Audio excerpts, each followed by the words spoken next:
Okay,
so good morning, everyone. Welcome to the new season of our seminar series running from August to December 2024. This event is brought to you by the Ateneo's Department of Economics and Ateneo Center for Economic Research and Development, or ASERD, in partnership with the Ateneo School of Government, or ASOG. We are excited to have you with us as we embark on another round of engaging and impactful discussions. We'll have a 40-minute presentation followed by a 20-minute Q&A, providing ample opportunity for in-depth discussion. Today's presentation, titled India's Economic Success, Lessons for Philippine Development Policy, delves into how India's economic journey can inform and inspire policy strategies for the Philippines. The presentation aims to highlight mutual lessons from the Indian economy, examining key drivers of growth and development in the Indian context. The discussion will focus on the potential for applying these insights to enhance macroeconomic policies and development outcomes in the Philippines. Our speaker, Dr. Chetan Ghate, Director of the Institute of Economic Growth in New Delhi and Professor of Economics at the Indian Statistical Institute, or ISI, Delhi, brings extensive expertise in macroeconomics, monetary policy, and growth economics. With a PhD from Claremont Graduate University and an MA from the Delhi School of Economics, Dr. Ghate has made significant contributions to economic policy in India, including advisory roles with the Reserve Bank of India and membership on its Monetary Policy Committee. His work has earned him the prestigious Mahalanobis Memorial Gold Medal. Dr. Ghate's insight promise to shed light on practical, actionable strategies for economic growth and policy development relevant to the Philippine context. Please, let's give a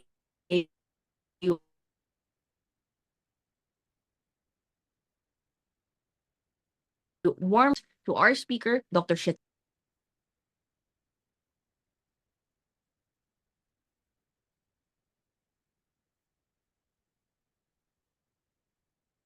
Thank you. Should I start? Yes, sir. Okay, great. I'll just share my screen. Wonderful. Can you see that? Yes, sir, we can. Great. Well, first, let me start by thanking, let me thank Randy, who approached me. I was coming for the PES meetings and this time, and I've tried to make it every year for the last few years, and I was very excited that he asked me to think about doing a talk that broadly covered Indian economic policy and implications for other developing countries. So I want to thank Randy very much for extending the invitation. And Mayor, of course, to you, you've been in touch and you've been working very hard on getting this presentation together. And all my other colleagues in the economics department at Ateneo University, thank you very much for having me, and it's very nice to be here. I just want to say a few things about why I think this exercise is important. There's a lot of discussion, in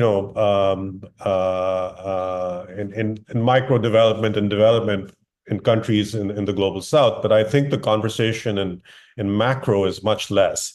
And so I think I see this exercise as important because it's part of a South-South dialogue of countries in the global south and macro issues, and we have a lot to learn from each other. I mean, the title says India's economic success, but it really is much more than that. It's a two-way street, and there's a lot to learn from other countries in the region.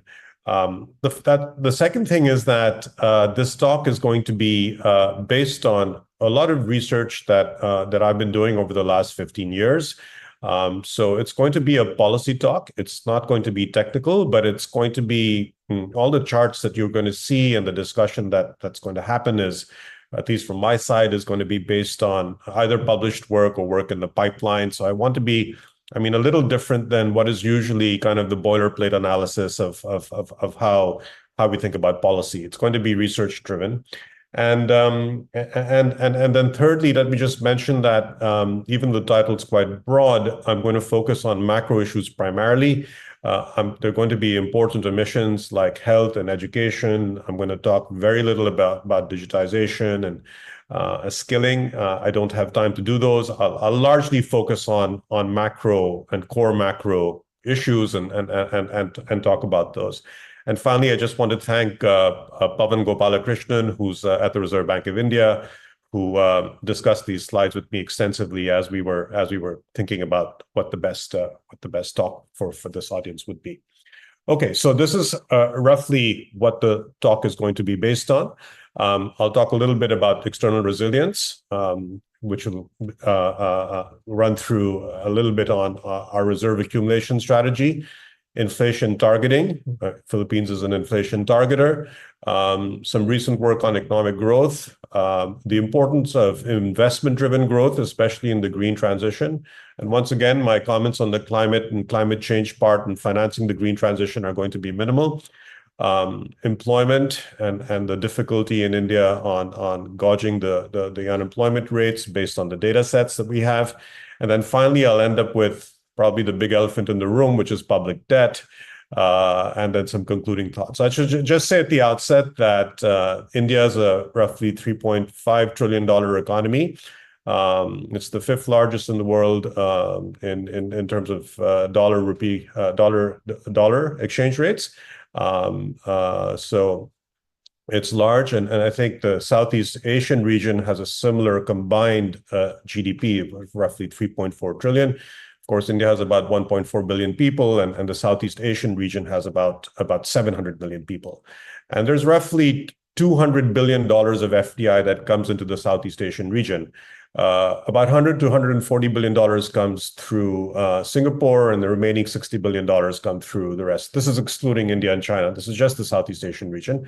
And about $10 to $20 billion coming through with Malaysia, Vietnam, and the Philippines. So one point that I'm going to make is that to needle up growth, it's going to be important to raise FDI levels in the region. And that also holds true for India. And I'll make a point about net FDI as well, and how we see that in the data. Now, first, let me talk about external resilience. And what we observe for India is that the significant financial shocks in India are global shocks. Over the last 3 decades or so, more or less from our balance of payment crisis from 1991, these crises have given a strong incentive to self-insure. So we know central banks accumulate reserves for a variety of reasons. They could be mercantilist reasons because you want to preserve a competitive exchange rate. A competitive exchange rate just means an undervalued exchange rate, or you may want to self-insure. And like other central banks in the region, the Reserve Bank of India toolkit has evolved over time, and recently India has been included into global bond indices. India has 10% of the JP Morgan GBI, which is valued at roughly $230 billion. So it'll attract roughly $23 or $24 billion of debt flows into the country. And the discussion right now is whether it's going to have some appreciation on the Indian rupee. But this is a plot based on raw data that we've been able to gather. And foreign reserves can reduce the burden of adjustment. And what we find here is that in the Indian case, for instance, in 1991, our reserves were depleted all the way down to about $6.4 billion. And all the way in August 2024, I haven't put August there because I wasn't able to get the legend to fit. It was roughly $684 billion. That constitutes an average annual compound growth rate of about 16%. Now, unlike other central banks, I think there are about 80 central banks who report the breakup of their reserves between liquid and non-liquid components. India does not, but of the $684 billion, about 3.4% are in SDRs. That's just IMF currency. And then there's SDRs and India's reserve tranche position, which is the reserves that it has in proportion to its quota on the IMF. And roughly 9% is held in gold. But this is the amount of foreign exchange reserves that India has accumulated in the last 33 years. And the RBI toolkit has evolved over time, and as I said, these financial crises have given strong incentives for the Reserve Bank of India to self-insure. So if you have large outflows, portfolio outflows in the worst states of the world, and we're able to quantify this in this recent paper. So please take a look. For those of you who are working in international macro, then one rationale for holding reserves would be to cover, these kinds of large outflows. So this has been something that has been extraordinary. Now, reserves as a share of GDP, however, paints a slightly different picture. So starting in the great financial crisis around 08-09, reserves to GDP declined until more or less till about 2013, and then it's been flat. And then it's grown in trend with normal GDP more or less until COVID 2019, and then it peaked and then it fell. It peaked partly because normal GDP, of course, real GDP fell. So that led to a rise in that ratio. But over this period, there's been a shift in strategy from passive liquidity management to more active profit-seeking investment. And as I mentioned, starting in COVID, the reserves, there was a drop in reserves, but subsequently there's been also a rise in reserves relative to GDP. So it's roughly about, if you look at this graph here, it's roughly about 17 to 18% of GDP when you look at reserves.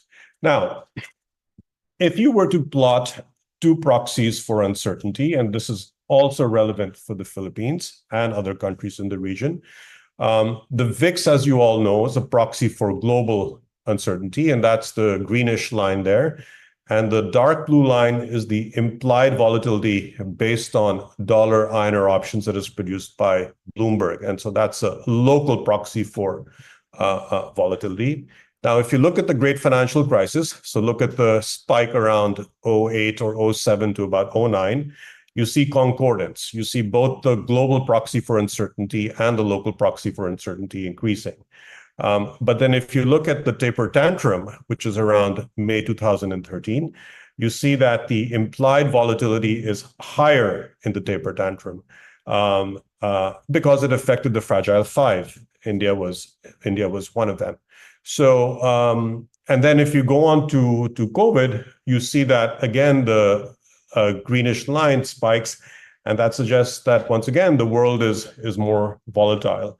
So in the taper tantrum in 2013, the Bloomberg implied volatility is high, and it's higher than the CBOE VIX, suggesting that India was part of an EME region sell-off episode. But in the other kind of major financial shocks, they've really been, the big spikes have really come from proxies for global uncertainty. And the point I want to make here is that the significant financial shocks that India receives are essentially global shocks. And foreign portfolio investment tends to be very responsive to the global financial cycle. And therefore, is what part of the reserve accumulation strategy, and because we've experienced large reversals during global shocks, part of the reserve accumulation strategy is basically is the self-insurance motive that I was talking about before. And again, please take a look at this paper, which is up on the internet. It's a recent paper trying to quantify What we're essentially trying to say is, and again, we're trying to ask, the optimal reserves literature asks, what is the optimal level of reserves? And central banks want to know is 700 billion too much? Is it less? Is 500 billion too much or less? What's the sweet spot? We're not answering that question. We're saying that current reserves bestow benefits and bestow costs. You know what the costs are? The costs are essentially the opportunity cost of holding these reserves in let's say in U.S. Treasury bills relative to what your GSEC gives you, right? But what we show is that a 1% increase in reserves reduces these marginal opportunity costs by about 0.224 basis points. So 100% increase reduces it about 2.4 percentage points. So if the average difference in the US Treasury and Indian 10-year GSEC, which we calculate to be about 5.1%, and you subtract about 2.4% from that, you get a much bigger reduction in the opportunity cost of holding reserves. So reserves have this additional effect of reducing the marginal cost as measured by the spread of holding these reserves, which is a different way of thinking about the issue. And again, a benefit of having large reserves is that if you look at the fraction of reserves that have been deployed in these big outflow episodes. So for 08, 09, of course, it was the great financial crisis. 2011 was the European debt crisis. In 2013, it was the taper tantrum, which lasted from May to November. 2018, it was the US Fed hike. And then, of course, 2020, it was COVID. And in March 2020 in India, we saw $16 billion of outflows. But the point I want to make here is, and I haven't put up the peak depreciation rates that happened across these episodes, although they are available in the paper. But the point I want to make here is that because of reserve accumulation, there's been a diminishment in the amount of movement in the exchange rate as measured by peak depreciation after 2008. So that's kind of again saying that that the large reserves bestow these benefits that maintains macroeconomic stability.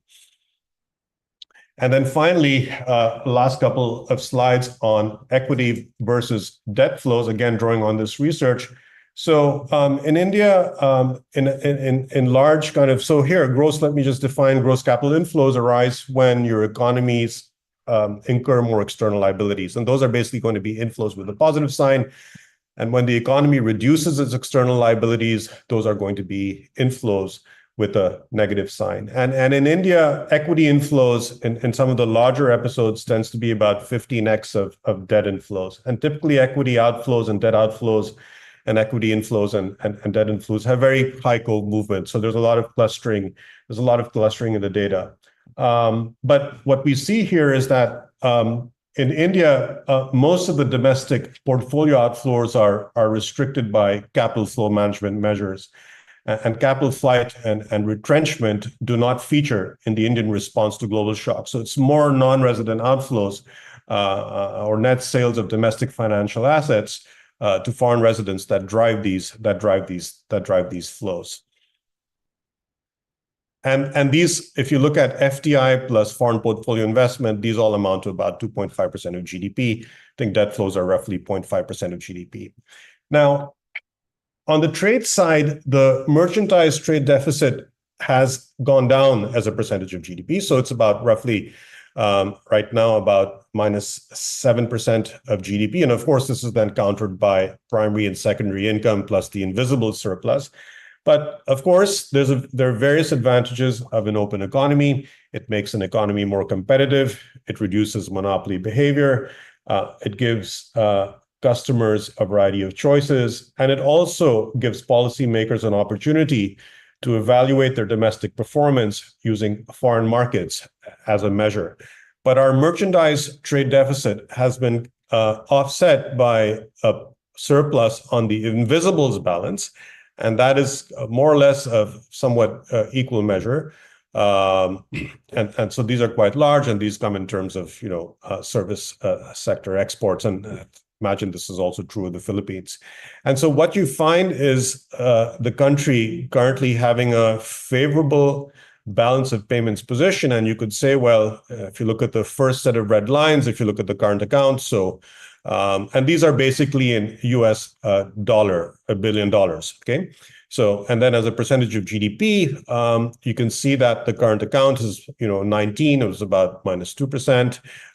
And right now in 23 and 24, it's been -1.9 and 0.7. And you could say, well, there's a pecking order in capital flows. Ideally, you want FDI, and then you want for foreign portfolio inflows like equity, which is responding to growth rates, and then of course there are debt flows, which are more hot or unstable. But what you see at the bottom row, when you look at the CAD plus FDI, there are instances where FDI is able to cover the CAD essentially in billions of dollars.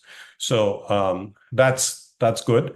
And then if you look at maybe possibly one worrying trend is underinvestment, where you see FDI, that's net FDI. So that's inflows minus outflows. That has actually been going down in the last 3 years.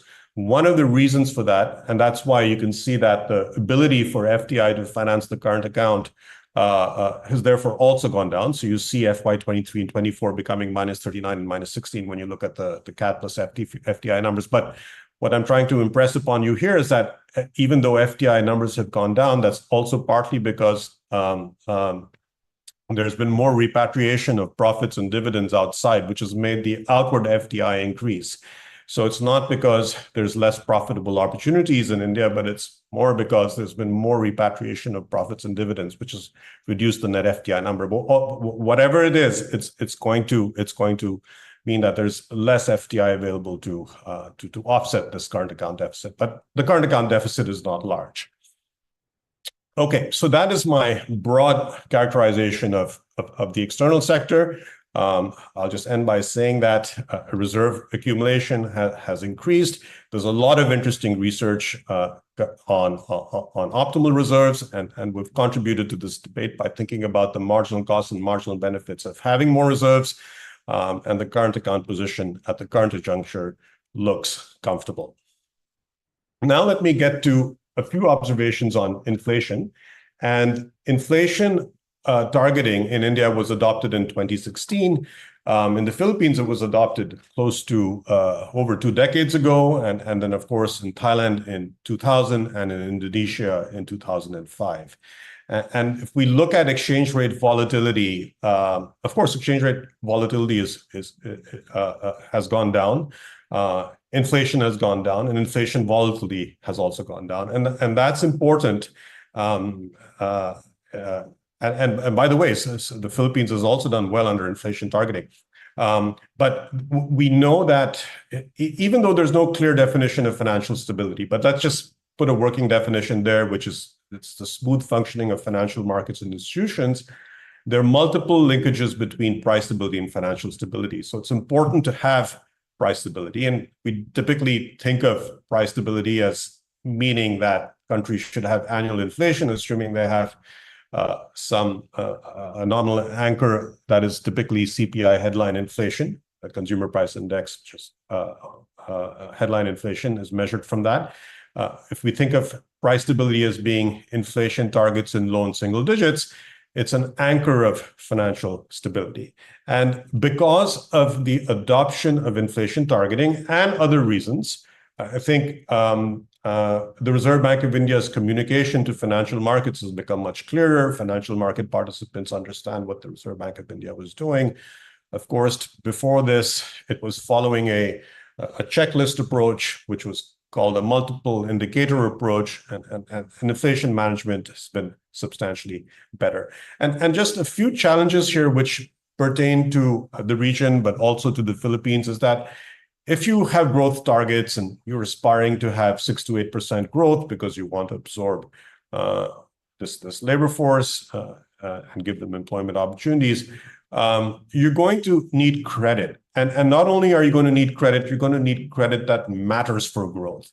And I think one of the successes in India, although it is still huge scope for improvement, is that the bond market is now roughly 20% of GDP, and there's been an exponential rise in corporate bonds. So, if you're asking what your credit GDP ratio needs to be to have 6 to 8% growth, it needs to be, let's say, somewhere between 70, 80, 85% of GDP. And then that is, of course, bonds issued by scheduled commercial banks, but also corporate bonds. So there needs to be a rise in bonds from issuance from those. So that growth is going to need credit. Over the last decade, the Reserve Bank of India has done, I would say, a very good job in cleaning up the non-performing assets of the banking system. There was a period of regulatory forbearance in India between 2010 and 2014. There was an asset quality review in 2015, settlements, NEFT, and a host of microfinance initiatives, opening up bank accounts and so on. I won't talk too much. I won't talk much about this because this is important, but it's a talk in itself. And then, of course, the other measures that have been enacted is there is now a monetary policy committee, and that detaches monetary policy from fiscal policy to a large extent. And then also during COVID, the liquidity measures, which amounted to about 7 to 8% of GDP, were only provided through counterparties. Collateral standards were not diluted, and they were not open-ended. Liquidity was targeted with end dates announced. So all of this means that the macro management during COVID has led to better inflation outcomes. And just to give you some context here, and this is based on a chapter that with Faisal Ahmad in the IMF that came out last year in a book published by the IMF. You can see that in 1213, the blue line is headline consumer price index inflation, and the yellow line is core inflation. These numbers were very high, and you had negative real rates relative to the policy rate set by the central bank. But with inflation targeting, although officially it starts in 2016, the report, which is the blueprint for the adoption of inflation targeting, was tabled in early 2014, and the glide path to reduce inflation came shortly thereafter, around April 2014. So in a de facto sense, inflation targeting started to get adopted before 2016. But you see this movement between negative real rates to positive real rates around 14, 15. And you also see a decline in inflation coming because of better macroeconomic management. Some luck, of course, in terms of the terms of trade, but better macro management was certainly part of it. And this is just a more monthly breakup of that same diagram. You see essentially a movement from real repo rates, whether you measure it in terms of headline or you subtract headline or core inflation, you see it moving to positive territory when inflation was high to bring inflation down. And across inflation targeting, these are the inflation outcomes for India in the first Monetary Policy Committee. And of course, the inflation target is 4 plus minus 2%. The nominal anchor is consumer price index headline inflation. That's the green line. Inflation there was roughly about 4.2%. In COVID, it's been about 5.2%. And in the period before, from January 12, 2000 and onwards, it was close to about 7.5% on average. And of course, in the first up till about May to September 2014, it was much higher. It was about 9.5%. So with the adoption of inflation targeting, inflation outcomes have improved substantially. And this is something that the Philippines has also done reasonably well in fact, maybe even better. But this has helped India in terms of managing inflation outcomes. And even if you look at inflationary expectations, again, in the Philippines survey data, this is the same problem as it is in the Indian survey data. Again, these are household surveys. The current assessment of inflation by households is always above what actual inflation is, and therefore your inflationary expectations are leveraged off of it. So what you expect 3 months or 1 year ahead are going to be much higher if you think right now inflation is higher than it actually is. So, but then what is important is to look at the trends of inflationary expectations, and you see that actual inflation, headline inflation, which is this red line, And both the 1-year ahead and 1-year ahead mean and median trends trend to track headline inflation fairly well. And you see this kind of stability in 1-year ahead inflationary expectations coming in. And then finally, for those of you who are working on forecasting core inflation, please take a look at this paper, and it's a recent paper with a couple of co-authors. But what I just want to mention here, and I have a few numbers, is that this gives you a breakdown between all the different components of core inflation. So the first thing we want to note is that core inflation, as measured by the current consumer price index, is about 47% of headline inflation. I imagine in the Philippines is slightly higher because the food component of your basket is slightly lower. But since 2016, core inflation has contributed an average of about 2.4% of headline inflation. By the way, food here is the blue line, so you can see movements in food, and you can see the green line to be core. And that accounts that since 2016, core inflation has constituted an average of about 2.4% of headline inflation, and that accounts for about 55% of the overall contribution on average. So it's important. And as you all know, core inflation is a proxy for the demand side. But why this is important is that in the Indian case, what we find is that headline inflation converges to core inflation, suggesting the significant role in shaping headline inflation dynamics. So it's important to understand dynamics of core inflation very clearly. And so when you're even though your communication is about what the consumer price index for headline inflation is by central banks, core inflation is an important component of that. And then what you see here is that in the across MPCs here, again, you see in the pre-COVID average, you did see core inflation to be about 4.7%. It went up during COVID to about 5.8%, and now it has dropped again to about 4% in terms of numbers. And again, this is just a chart here where we've tried to construct, using a bunch of econometric techniques, how core inflation varies with respect to the output gap. But the takeaway here is that the output gap, which is in the purple line, has begun to move slightly positive from about September 2022, and you see this big plummeting in the output gap. And partly because that first quarter between March and June of 2020 saw a quarterly contraction in GDP in India for about 24 or 25%. It was a very large. So the output gap decline as a percentage of GDP is reflected in that. And then, of course, because of the base effect, things picked up, and now you have a slightly positive output gap. So what all this suggests is that inflation management under inflation targeting has become better. Inflation outcomes are better. Communication to financial markets, clarity is better. And of course, these are all things that the Philippines central bank knows well and has done. But in India, these have been positive outcomes on the inflation management side. Okay, now I will shift to growth and say a little bit about what some challenges on the growth front are. I attended the Philippine Economic Society meeting, and there's a lot of discussion in the plenaries about moving to upper middle income status. India recently became middle income, but it is at the lower end of the middle income band. Both you and we aspire to be Viksit means developed. Our prime minister has talked about being developed by 2047.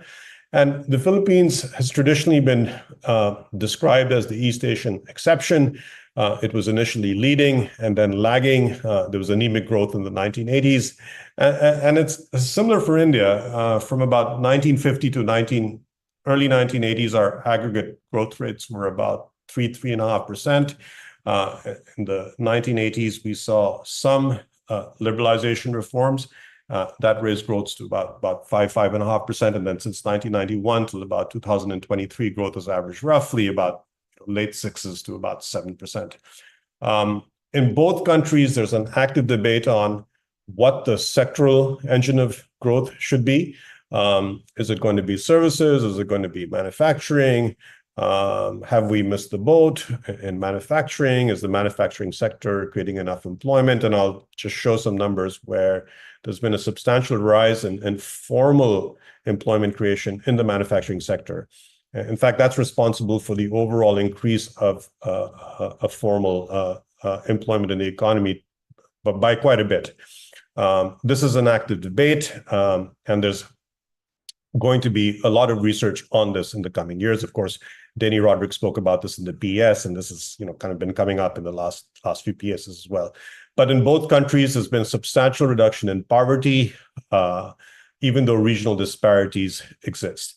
So in the Indian case, there are big regions which are roughly at about $800 per capita incomes, and then of course there are other regions where the per capita incomes are about $4,500 or $4,000 per capita income. So roughly a 5x. But the puzzle here is that this is in a country with the same polity, the same laws, the same, and there's freedom of mobility and factors. But despite that, you get these big disparities. And what I'm not going to talk about this too much, but one concern that is going to play up is these growing risks of geoeconomic fragmentation. Remember that export-led growth that the Southeast Asian economies did happened in a regime where there was a neoliberal trading order, and that may have gone. That avenue for export-led growth may not be there now. And the cost of geoeconomic fragmentation is important because the costs are larger the deeper the fragmentation. And what global economic fragmentation will do is that it will lead to less trade, it'll lead to less FDI, it'll lead to less knowledge diffusion, and it'll ultimately have implications for multilateralism. And one measure of global economic fragmentation has suggested that there are already 22,000 trade restrictions globally in place. Now, it is understood that the US-China trade wars initiated the GEF, and there's some sense now that the US is no longer leading the multilateral system. And therefore, trade will now increasingly be driven by networks. Which raises the issue of vulnerability and connectedness in these networks and how trade is going to evolve. So the interaction of geopolitics will reinforce fragmentation. And this is going to be a concern for all countries, for all developing countries. And then, of course, there are issues related to the demographic dividend and the prospects of hitting a middle income trap. So relating this discussion to the net zero calculations, there are some numbers now for India. India's targets for net zero are 2070. That renewable investments in renewables have to be greater than 7% of GDP. And right now, they're only less than 1% of GDP. And what this is going to require is, and I'm going to suggest or pose right now that this is going to be a challenge, is it's going to require mobilizing domestic savings, and it's going to require mobilizing foreign capital. And this could possibly lead to a higher current account going forward in the future. Now, in the period of the 60s, 70s, and 80s, in the high growth years for the Southeast Asian economies, if you look at the Korean economy, for instance, these are also a period of high current account deficits. But because the growth rates were high and because the investment was profitable, the capital flows came in and they were able to finance it. So this is going to be a challenge going forward. But if we are going to pin down what the 21st century growth story is, it's not going to be degrowth. And again, this is, there's some discussion of this that, and I'll just put it kind of maybe plainly that if you have zero output, you won't get to net zero. And even if you slow growth a bit, that also won't get you to net zero.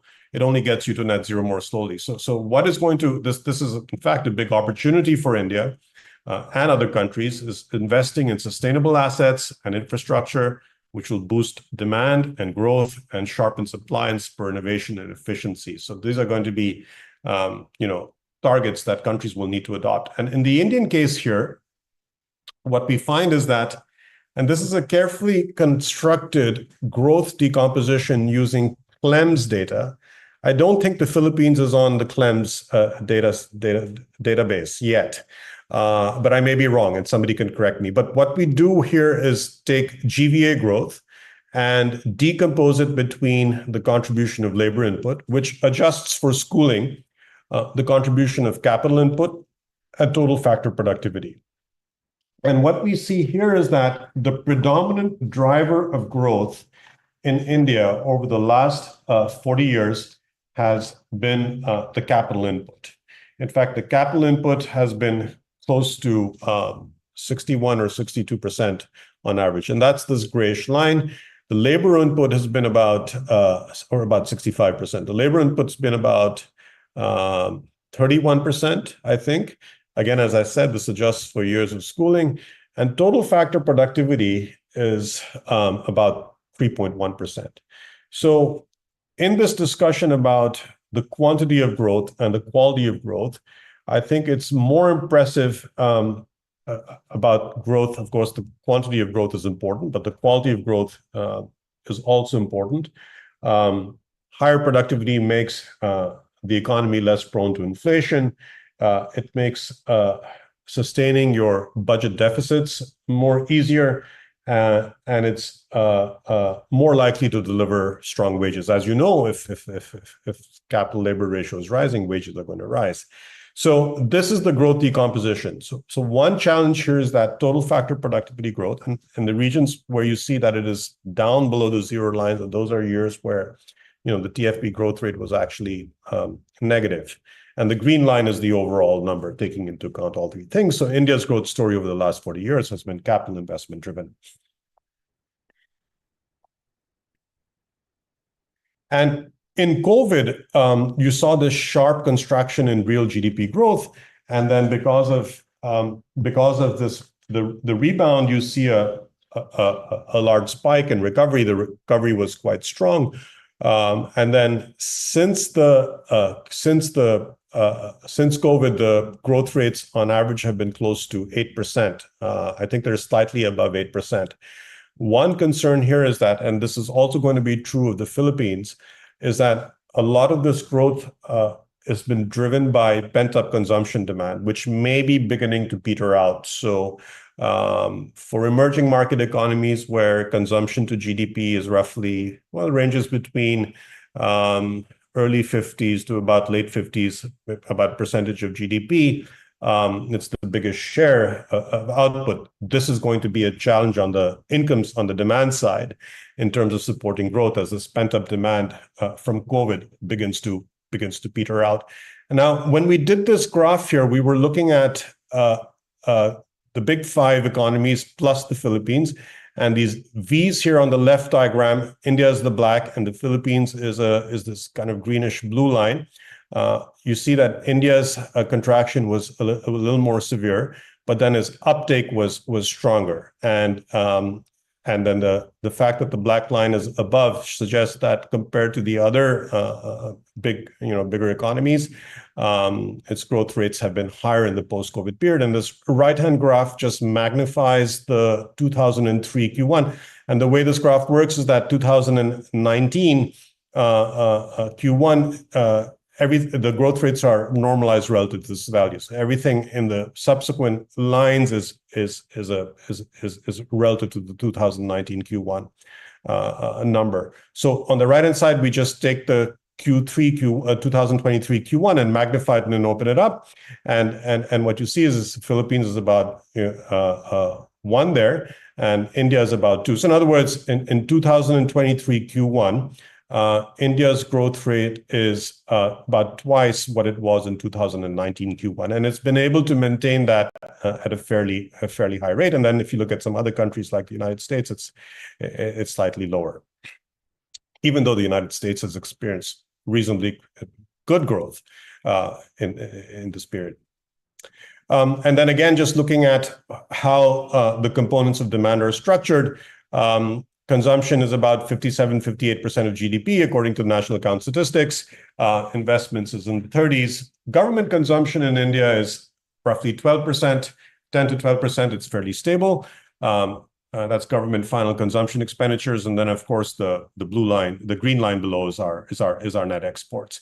And then again, if you look at trends in sectoral GVA growth, what we find, and again, this is something that is interesting, is that agriculture in India didn't contract during COVID. So you could see this in this bluish line on top. These are the sectoral growth rates from GVA growth for India. It stayed roughly constant. And agriculture, for instance, in the last 5 or 6 years has been growing at a fairly good growth rate, about 4.5%, if I can remember this correctly. But GVA in industry did contract, and the GVA in services did contract, partly because of the lockdown. And agriculture, however, did keep. That is what kept the numbers from being worse than they could have been if agriculture was also affected. And then the right-hand side does the same thing. It just smooths out these trends and shows that agriculture has been growing at a fairly robust rate. But then after the pickup, the other sectors tend to pick up quite well. Going back to GVA and employment shares, and this is also a little bit true of the Philippines as well. The manufacturing employment shares in India are relatively low. They are about 9 to 10%.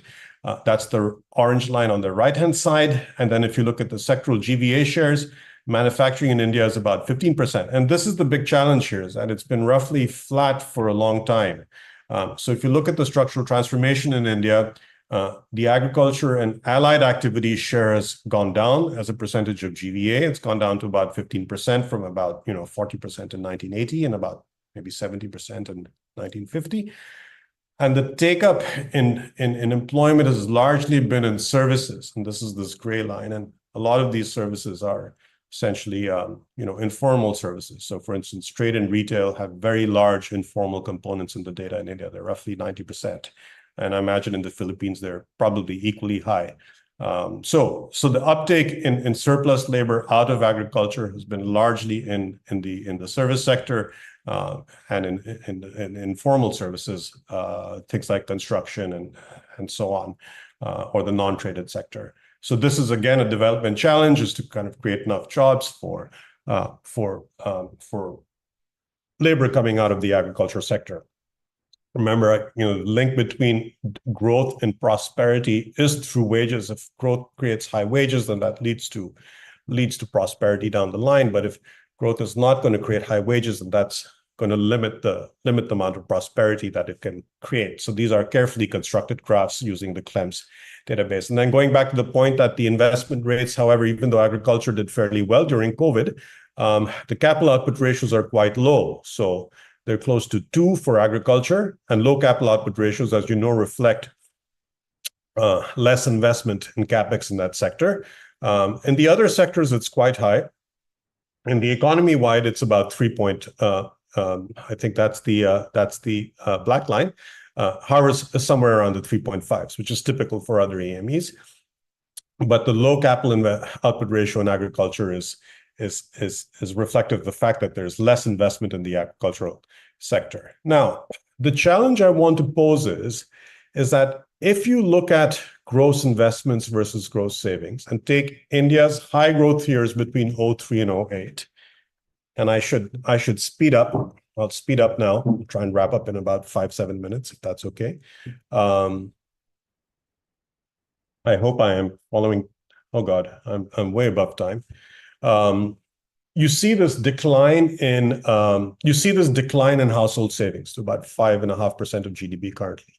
And you see, relative to our high growth years in 03-08, peak investment rates have also fallen. So this goes back to the issue that I was talking about before, is that you're going to need this huge burst of renewable energy investment, and that's going to require higher mobilization of savings. So higher household financial savings are going to be key in kind of helping finance these current account deficits that are going to come with the green transition.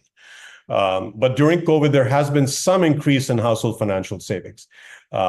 This is on the right-hand side. You see this dotted blue line going up a little bit.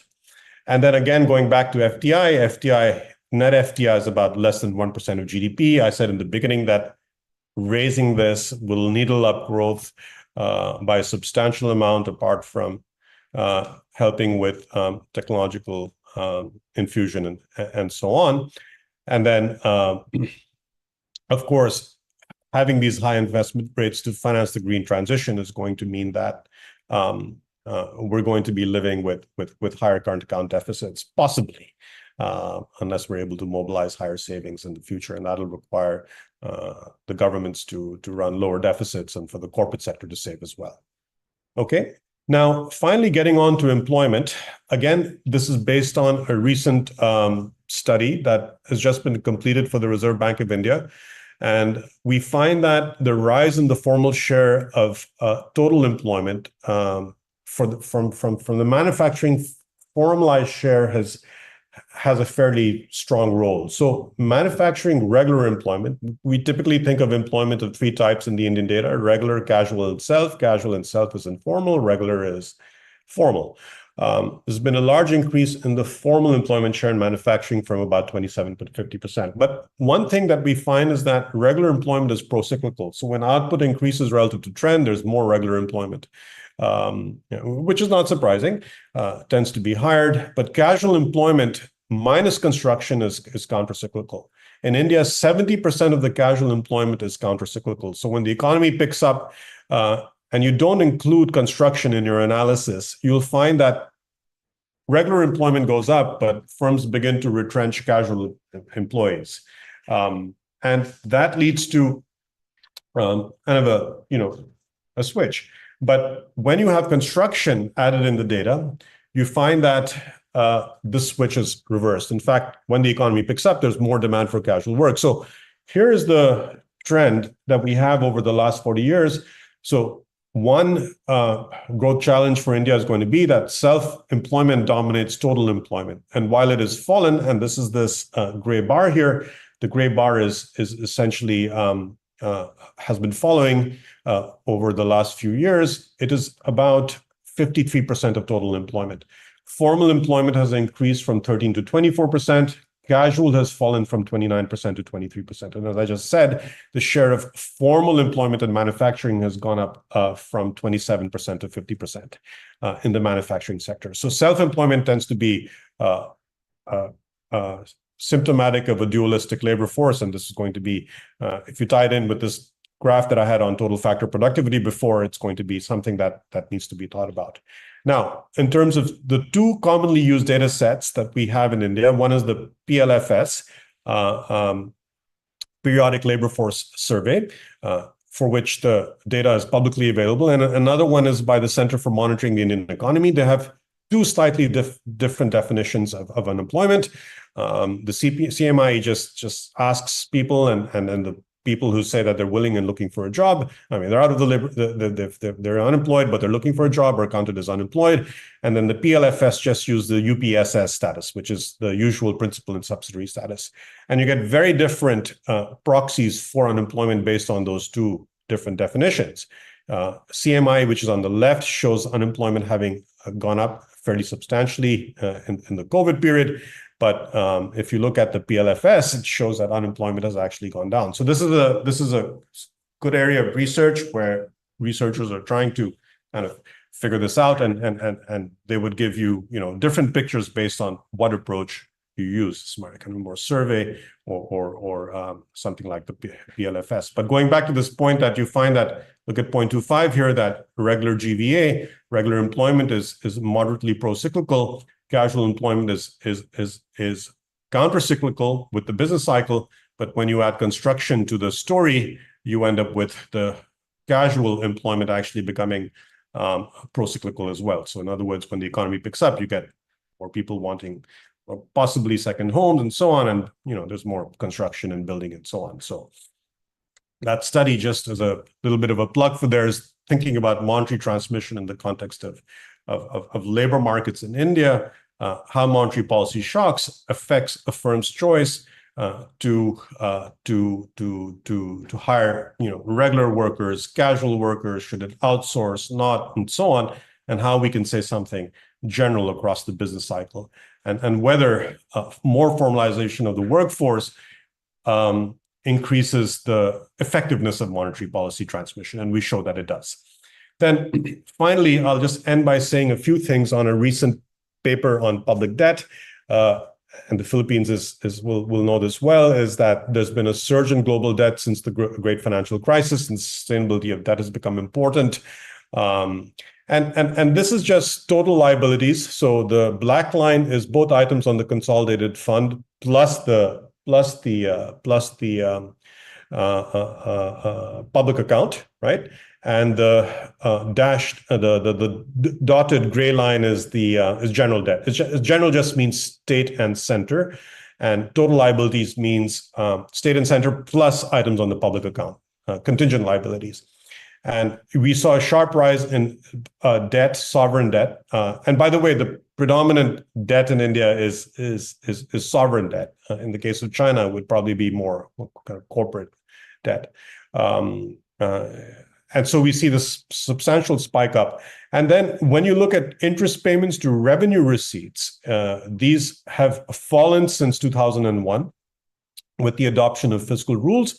In India, the way it works, the gross tax revenues are distributed to states through a formula, and then that gives you next tax revenues, and then you add non-debt capital receipts to it, and that gives you revenue receipts. So these are interest payments on revenue receipts, but the point I want to make here is that this is fairly high. Even now, it's about 25%, which means roughly 1/4 of revenue receipts are being used to pay off interest payments on existing debt.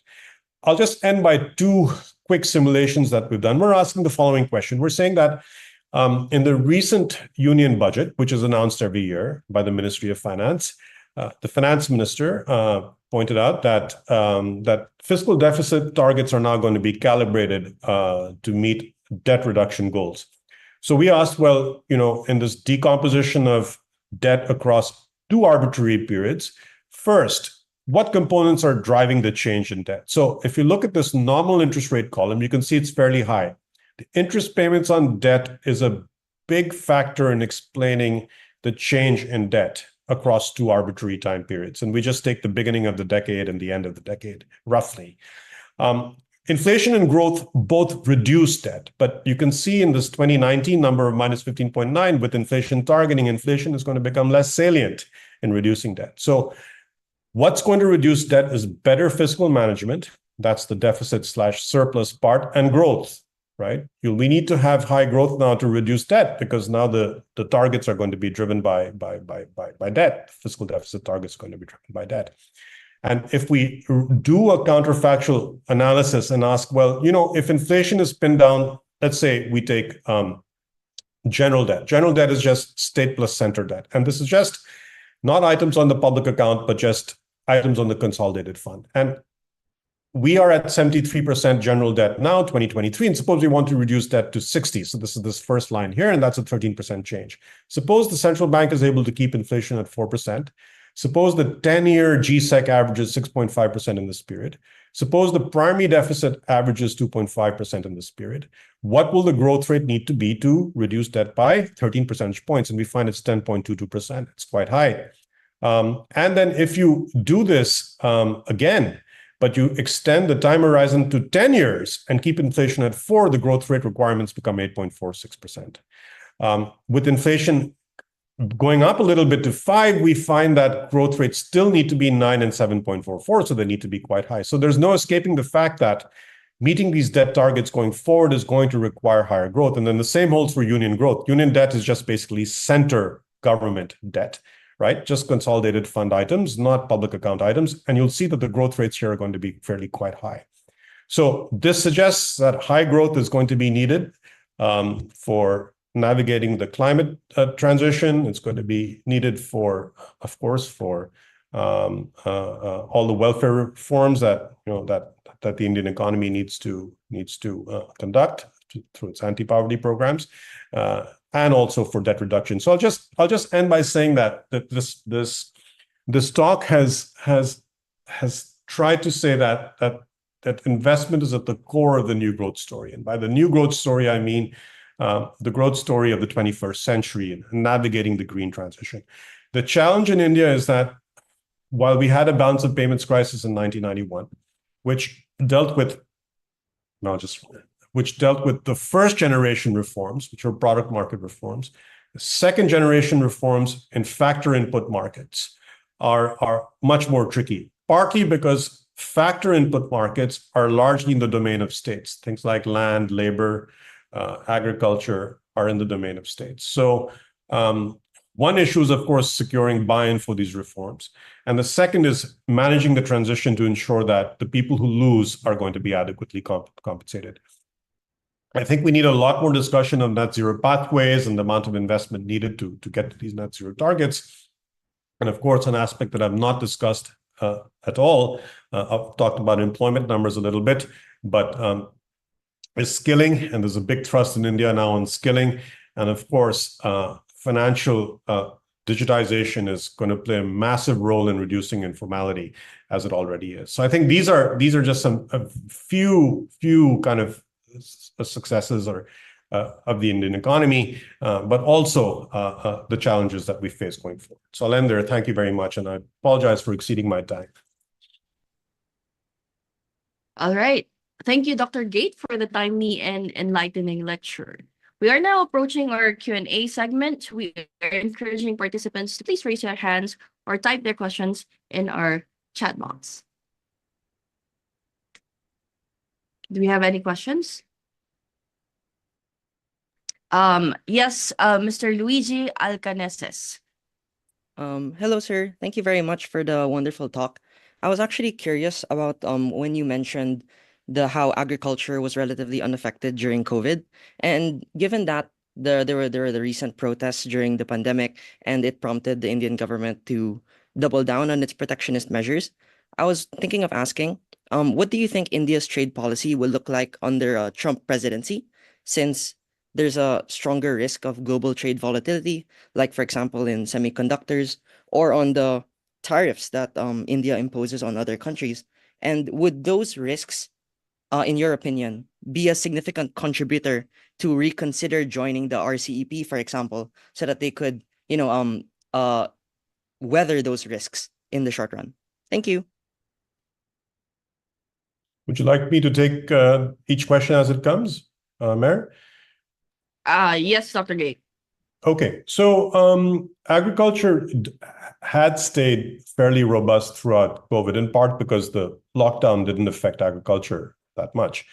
So, its performance stayed reasonably good. And also the food, we have a National Food Security Act, which was enacted in 2013. And then the different states notified it over the years after that in a staggered way.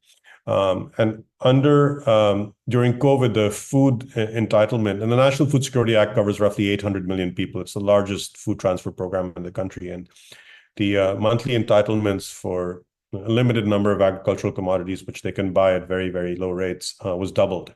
In fact, I think it's recently made free. So food availability was expanded. In fact, that's one way through which, of course, the stimulus happened. And the recent protests are more about the fear that farmers perceive in withdrawing. In fact, the government, in terms of its wanting to enact these reforms, this is a good measure. But the pushback against it is in part driven by perception that the support that has been given to farmers in terms of procurement may ultimately get withdrawn. And I think, because if you look at the protests and where they're coming from, they're largely coming from two states, which are two big states, which are rice and wheat producers in the northern part of the country, and a lot of the procurement of rice and wheat happens from these two states, and in addition to one other state and maybe one more. Two other states. So so it's this perception that these support prices will be withdrawn. So that this points to the difficulty in the political economy of reforms, that it's hard to take away subsidies when they are in place. And I think on your question on trade, India's involvement in the in GVC trade will build up its resilience in the trade sector, and it needs to be more. That's number one. And number two, there's something called the production-linked incentive scheme, which is a production subsidy given to firms to produce items in a variety of sectors. But it is a larger debate about how trade policy will evolve with the Trump possible tariffs. For instance, he's saying that China will now attract 60% tariffs. Tariffs from other parts of the world are going to be increased by something like 20%. One view on this is going to be a massive supply side shock. But another view may be that that this is possibly also an opportunity for countries to better link up in GVC trade and so on. And on our step, I'm with you. India backed out at the last minute, but what has therefore been the shift has been more movement towards bilateral trade agreements rather than bigger trade agreement like RCEP. So there's a range of reasons between geostrategic, geopolitical, but I agree with your point that these tariffs, we'll have to see how they play out, but that India's involvement in the GVC trade in a better way will help us weather these shocks. Okay, thank you, Dr. Ghate and Mr. Luigi Alcaneses for your question. We do have one question here from Sir Fernando Aldaba. What is your take on critics noting the premature deindustrialization of India and the Philippines? Will the IT, BPO, and services export plus remittances sustain India's growth in the years to come? Well, remittances, I was in fact talking to Randy about this a couple of days ago. I think the number we were throwing around was about 40 billion, and then there's maybe more coming in that is not documented. And I think in India it's a bit higher. But is it going to, if it's going into things like consumption and conspicuous consumption, it's playing more of a consumption smoothing role. It's not really playing a role of investment. So I don't think it's going to. I don't think it's in a kind of quantitative sense. It's an engine of any kind, and not to mention that it is also regionally dispersed. So one particular region of India, the south, Kerala, you may have heard of it, has a lot of women going to the Middle East who work as nurses, and remittances therefore back to Kerala tend to be very high. And so one of the things you observe in this state is that the houses are huge and they're well painted, and they're even though there's relatively little industrial presence. So these are just, I kind of see it as a consumption smoothing role, and really not something more. I think really what is more durable is thinking about renewable energy investments and financing it, and that's going to need greater MDB participation. It's going to need greater private sector participation. It's going to need more PPPs and so on to get us on these growth paths, these investment-driven growth paths. And this is an opportunity. This huge investment that's going to take place in the next 30 to 50 years is going to be a massive opportunity for our economies going forward. All right, thank you, Dr. Ghate. And we have one final question from Sir Joseph Yap. Has the SAARC currency swap arrangement reduced incentive to hold forex reserves, at least among India's neighbors? I can't recall what the exact SAARC swap arrangements are. I know Sri Lanka and India have one, and I think India has some swap arrangements with Japan, for instance. But in terms of the SAARC currency arrangements, I think regional integration in terms of trade in the South Asian region needs to be much better. There's been a lot of discussion about this, but because of a volatile neighborhood, I think that's partly kind of affected that. But India has accumulated reserves, and it has some bilateral swap arrangements with these countries. Well, sorry, what was the second part of that question? I can't remember that. I'll just repeat the entire question. Has the SARC currency swap arrangement reduced incentive to hold forex reserve, at least among India's neighbors? No, it wouldn't reduce incentives for swap arrangements, wouldn't reduce incentives for SARC neighbors to increase foreign exchange reserves. I mean, they would do that for precautionary reasons, and then swaps kick in only under contingencies, right? But to manage your capital flows, or for whatever mercantilist reasons you have, there's going to be reserve accumulation going on, and so it's not a substitute. So I think central banks will, for instance, the Sri Lankan crisis, I think in my view has been dealt, at least on the inflation management side, very well. Inflation was, if I remember correctly, close to 70 to 80%, and now it's gone back down to, I think, high single digits. And various arrangements are being worked out with China and so on. But no, the swap arrangements are not a substitute for countries to be on their own paths of external resilience. Okay, we have one final question here, Dr. Ghate from Sir Randy Tuanyo. What is your outlook for the second generation reforms that need to be undertaken? Is there now a broad consensus among the major political parties, including the BJP and National Congress Party, that these need to be undertaken? Or are there still a lot of stumbling blocks among the regional politicians in terms of appreciation of these reforms? Yeah, so I think the gains from the first generation reforms, which happened with the BOP, starting with the balance of payments crisis, were basically product market reforms. The currency was devalued, industrial delicensing increased in a systematic manner, tariffs went down, and so on. And then across the decade, in the 1990s and the early 2000s, there were power reforms and so on. And more or less until COVID, and there've been a series of financial sector reforms. As an insolvency and bankruptcy code that has now been enacted. Inflation targeting was put in place.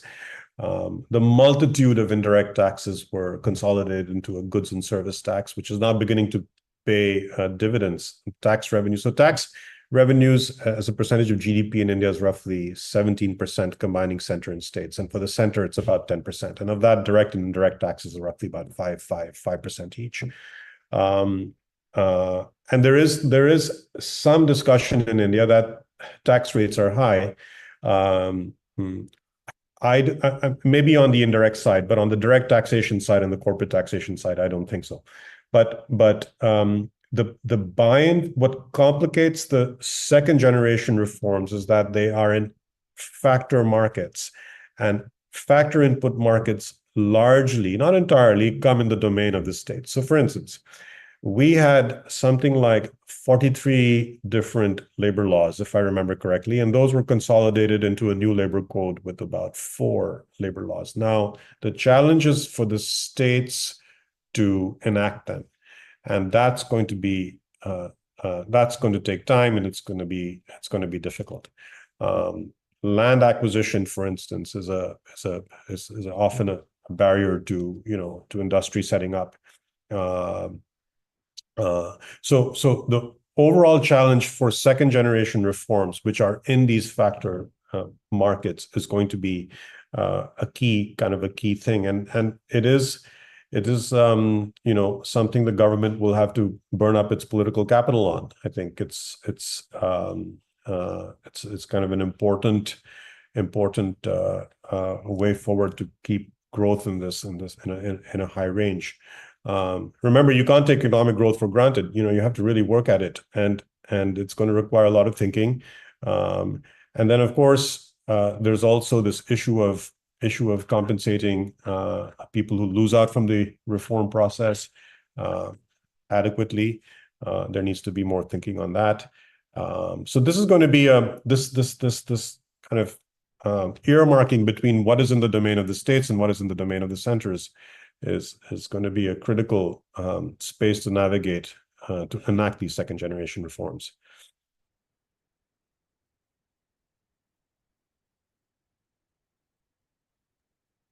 All right, thank you, Dr. Ghate. We no longer have questions pending in our chat box, so that ends our Q&A portion. On behalf of everyone here, we do sincerely thank Dr. Ghate for sharing his knowledge and insights with us today. We truly appreciate the time and effort you put into making this event a success. Thank you, sir. Thank you very much. Yes, we do encourage everyone, our participants, to visit the website for materials from our previous seminars. And our previous seminar videos can be found in the Ateneo de Manila University YouTube page with a playlist titled Economics Seminar Series. You may request a form for the certificates link, and it can be found on the chat box. So please answer immediately, as it is only open for 2 hours after the session. We would like to thank the Ateneo School of Government for also sponsoring this event, and of course, our support team. We have Ms. Dani Andres, Mr. Kenneth Arno Noble, Mr. Lance Batara, and Mr. Rodel Crisostomo. Please, I ask you to open your screens and video cameras for picture taking. Dani?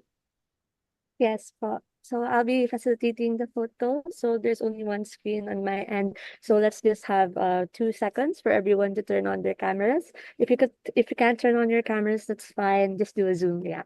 Okay. Just a more additional second for anyone else who wants to open up their cameras.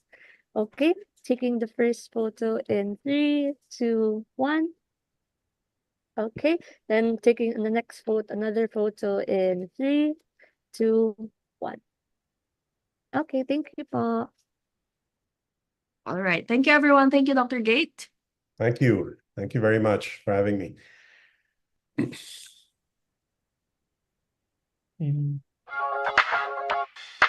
you, Randy. Oh, thanks, Chetan. I hope it wasn't. I feel good to see you.